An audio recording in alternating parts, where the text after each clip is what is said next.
about to tell you all my business, and I hope that it helps somebody. I really do. My name is Adrienne Walker, and I am a Broadway performer. I want to share with you what I've learned about the business so far. Welcome to 32 Bar Cut. I have struggled with losing my voice off and on since I was an undergrad. And every time I lost my voice, I blamed myself. Mind you, sometimes it was my fault, but then I also felt ashamed.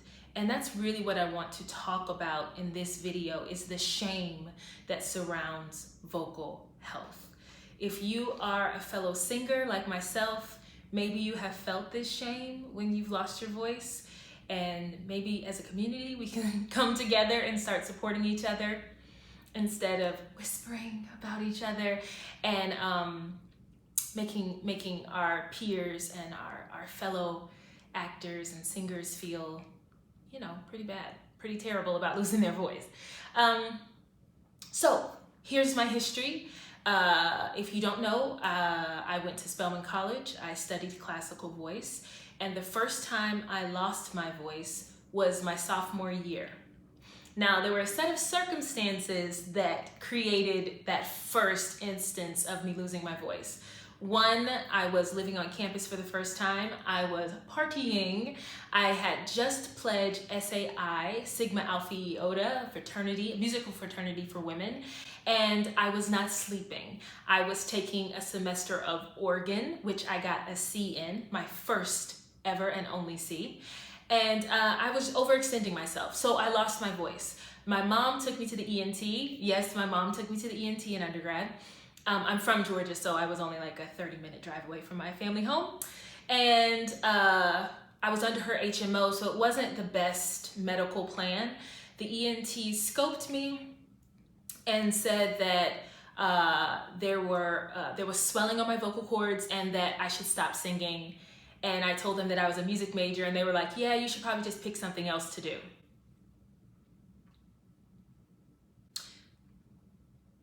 Watch it when people tell you what you should be doing with your life, especially when they are not an expert about that. I went back to school, talked to my vocal instructor at the time, Miss Laura English Robinson, and she recommended her personal ENT, and I went to that ENT, and they had me start a food journal because I had severe acid reflux, and I still do, and I deal with that every single day, and I have for years, probably since I was 12, when I went to the doctor repeatedly and they did not diagnose me, probably because I was a little black girl on her mom's HMO plan, and they were like, go back to school, little black girl. Anyway, I digress, let's stay focused. So I went to my teacher's ENT, and they had me do a food journal, and also, you know, drink more water, sleep more, all of the things, and they put me on Prilosec. And I have taken some form of Prilosec or omeprazole off and on since then. And that is probably tried and true the one thing that has helped me when I'm not on omeprazole. I lose my voice within a month or so. So I have to stay on something to keep the acid down. The second time I lost my voice, I was in Chicago. I was performing as Shug Avery in Mercury Theater's production of Porgy and what am I saying? In Mercury Theater's production of The Color Purple. I lost my voice. Now when I think back, it was because I went in for a general call for Motown the Musical while I was still performing as Shug Avery in The Color Purple. And the reason this is the moment that I can clock as the pivotal moment that caused the vocal injury is because I didn't warm up properly. We had a visitor in town, and so I didn't have a place to warm up in my apartment. So I went downtown in Chicago, went into an awning of a building and warmed up, and then went to my audition, and it just wasn't good enough. And my voice didn't really recover until about 4 more weeks into the into the show. I didn't miss a show. I kept going. And that's partly because we didn't really have coverage. Yes, I had an understudy, but then she didn't really have coverage. She played one of the church ladies. And so shout out to Sydney Charles. But I felt like I couldn't call out. And that's what happens. I don't know if you've experienced this, but you lose your voice and you should take a day to repair the damage, but you don't. You just keep pushing and pushing and pushing. And I didn't learn my lesson then. So I lost my voice during The Color Purple, gradually got it back. I used Vocal Zone. Sydney Charles actually recommended that. Vocal Zone is an all-natural lozenge. And I'll put a link in below so you can check it out if you're interested in Vocal Zone. But it is very helpful, but it's also medical grade and a little, you can overuse it. And I gradually got my voice back even though I was still abusing it. It probably helped that we only had 7 shows a week instead of 8. Okay, I'm rambling. So the next time I lost my voice was on the tour of Dirty Dancing.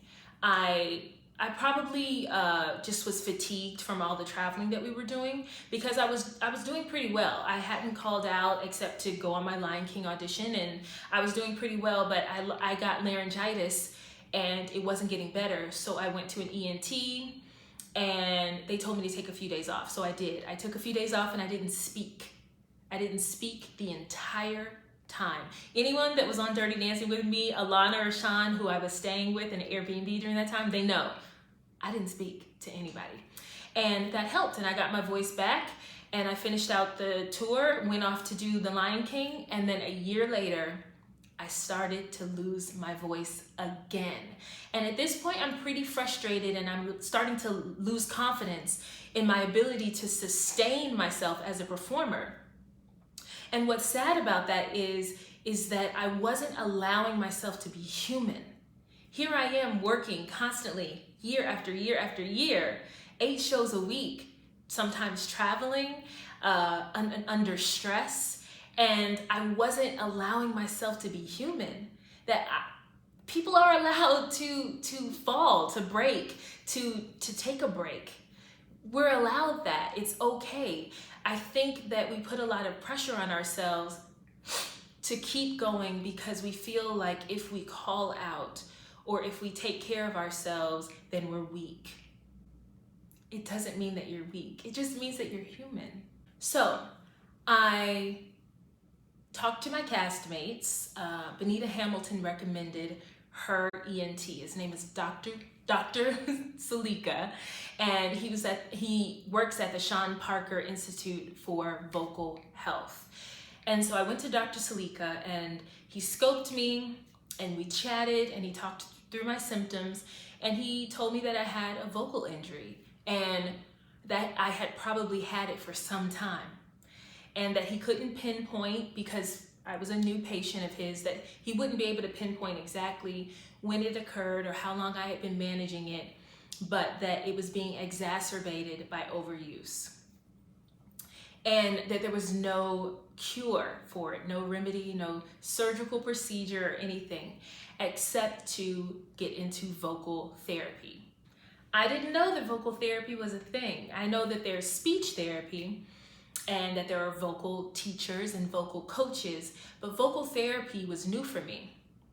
So I went into their vocal therapy program at the Sean Parker Institute, and I worked with Christine Estes. And I worked with her for, I want to say almost a year, about twice a week. And we worked on different techniques on how I speak. I thought that I was a good speaker, but I wasn't speaking well. And I've probably lost some of the tips that she's given me. I'll have to work through those and listen to some old recordings. But we worked on how I spoke. We worked on the amount of words it takes me to get a point across, to use fewer words. And the main thing that we talked about that stayed with me was vocal cache. So she told me, and this is the first time I heard this, but then I heard it 3 other times from different instructors after this point, but she talks about vocal cache. So every day you wake up and you have an amount of vocal cache to spend, and you can't go to the bank and get more. Once that vocal cache is spent, That's it for the day. And that I needed to be smarter about how I spent my vocal cash. So I started going on vocal rest during the day and on vocal rest in the theater, because you know how our business is. We're friendly, we want to talk, we want to catch up. Every day you walk into the theater, you're saying hello to 50 different people before you even do your warm up and do your show. That's a lot of vocal cash that you don't necessarily have to spend. So I kind of started having a reputation in the theater for being the girl who doesn't talk, who's always on vocal rest. My friend Chandra Prophet, who played Sarabi for several years at the theater, gave me a pin, and I don't have it on me now. I wish I could show you guys, but it says, I'm on vocal rest. And I used to wear that over top my warm-up clothes. And whenever anyone saw me with that pin, they knew that I wasn't speaking. But people still spoke to me. Or what was really funny is that people stopped speaking themselves and they just kind of like mime to you. But I also got a dry erase board. My husband Austin got me a mini dry erase board that I could use to write on and just respond to people really quickly, so that I wasn't being completely antisocial. Because I was cutting myself off so that I could still do the show. Could I have taken a week or two off? Sure, but the vocal injury would have come back. So I was still trying to figure out how to manage it. I got better. My voice started to come back. I was good. By the time I left The Lion King to go do Kiss Me Kate, my voice was how I remembered it to be before I started experiencing my vocal issues, and I was very happy about that. Well, then I lost my voice one more time, and this time was the most epic and most pivotal amount of vocal loss that I've ever experienced, and it took a very long time for me to bounce back. So this is the hard part. So I was doing Kiss Me Kate and everything was going swimmingly well until I did a 29-hour reading. Now, I did a 29-hour reading with a director friend of mine who I can't say no to. I love working with him. So I went in and the music was closer to the rock side, which if you've seen Kiss Me Kate, Kiss Me Kate is not rock. So whenever you are singing two different styles, you have to be very, very careful. And I wasn't as careful as I should have been. I was doing a warm-up every morning like I do, but because my voice and I was feeling so good, I just thought I was fine. I did all the rehearsals, did the shows every night, but something happened on the day of the performance. I don't know if it happened the night before or the morning of, but the day of the presentation for the 29-hour reading, we started the presentation at 10, and when we finished at 12:30, I couldn't even speak. I still don't know what happened. I had to call out for the whole weekend for Kiss Me Kate. I had to call out for the whole weekend. That was my first time calling out for Kiss Me Kate. I had planned to do every show. I'm sure every actor plans to do every show. And I hated that. Well, I thought that the weekend would be enough to get my voice back, and it wasn't. So I went to the ENT, and they put me on a pack of steroids, which I hate because it really wrecks your body. And I was able to sing a little bit, but I wasn't able to do what I was used to being able to do. And I also was, again, shutting myself off from everyone and going on vocal rest. And I felt really badly about myself. I felt like, wow, Adrienne, you're only singing one song and you're still losing your voice. And it just sucked. But anyway, I don't want to fall into that deep pit of despair. Moving on, so I finished Kiss Me Kate with only having a snatch of a voice for the last month of shows. And actually, I've listened back to clips of my speaking voice when I did voiceover auditions during that time. And I've listened to clips of my speaking voice, a press event I did during that time, and I sound unrecognizable. I don't sound like myself, but I was still performing and I was still refusing to take care of myself.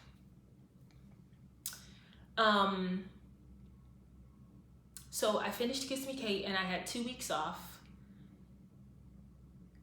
before I went to The Lion King. Well, I didn't rest my voice during these 2 weeks because I was preparing to do another 29-hour reading, and there was a lot of music involved and I needed to prepare for that. Went into The Lion King and my voice wasn't the same anymore.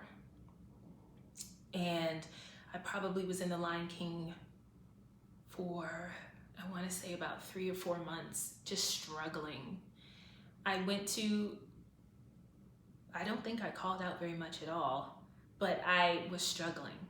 And everyone knew, like, that's the worst part about it, is that you're struggling and everyone knows, but it's not something that we can all come together and like talk about. And I had walls up. I had so many walls up because I couldn't talk about it. And I had attached so much worth to my voice that if I don't have my voice, then who am I? If I can't sing, I'm nobody. That's how I felt about myself. I did not want this video to be emotional. Anyway, finally, I got some relief. And it was through my vocal teacher, Susan Eichhorn Young. This is the golden pot at the end of not really like a rainbow, but this is the best part of this story, is that I found a solution. And I'm so grateful to Susan because she restructured how I treat my voice, how I warm up, and how I approach singing in a very smart and strategic way. So I met with Susan, and I remember my first lesson with her, I must have looked like I was at the end of my rope. Our lesson was right before I was about to go visit my acting coach to put down a self-tape. And I was losing my voice so much, even just in talking, that I was concerned that I wouldn't be able to get my lines out for this scene I was about to put on tape. And I talked with Susan about that, and she was like, don't worry, we'll get you ready. And she is a woman of her word. She does not play around. We worked on a series of warm-ups that massaged my vocal cords, and she talked through the trauma that I had caused on my vocal cords and how we were going to get through it. And I recorded our session and I implemented the warm-ups before every show, and my voice started to get better. And not just weeks and weeks, but within a week, my voice was better. I went back to her. She showed me some more tips. My voice got better. I went back to her. She showed me more. My voice got better. After 6 months of that intense work with Susan, my voice was how I remembered it to be. And now that we've been out of work for, I've lost count now, I'm filming this in October, late October. So now that we've been out of work for several months, my voice is back where it used to be before I had any of these vocal issues. But the reason why I'm making this video is so that we can support each other. I don't want to say that I didn't feel supported, but I did feel a lot of judgment, and I felt exposed, and I felt afraid. And I think that if we support each other and we remove this stigma around vocal health and losing your voice and having vocal injuries, maybe I wouldn't have felt so much pressure to keep showing up every day and pretending like I was okay when I really, really wasn't okay. And to be fair, I mean, I want to let you guys know, I was doing all the things. I was sleeping, I was steaming, I was warming up, I was taking lozenges, I was doing everything I could think of. I was going down to PT and getting a massage. I was doing every single thing I could think of. And I could not come out of it until I worked with Susan. It was really bad. It was probably one of the worst times of my vocal career so far. But I'm just making this video to let you know that it happens to all of us. And if I can find it, I'm going to play a clip from this Broadway.com interview I did so that you can hear how ragged my voice is. Listen to my voice right now, and then I'm going to play the audio from this video so you can see how badly I was. I think I did this video in September. How bad off I was. So you can see how bad off I was. Sometimes I forget grammar on these videos. But I want you to see what I sounded like in September of 2019. And I was still performing, sounding ragged like this. My name is Adrienne Walker. I play Nala in Disney's The Lion King on Broadway. Nala is self-assured. She's bold. She makes bold decisions, bold choices. She's a fighter. She's a self-starter. And she's loyal. So, as you can see, my voice has gotten a lot better, and that's because of Susan and also because of having some time off. It's important that we take care of our bodies. It's important that we take care of our voice. We only have one. And yeah, you can go get vocal surgery and you can pump steroids and it'll help you for a time. But you have to do whatever's best for you and not worry about what other people are thinking. All right, I'll see y'all next week.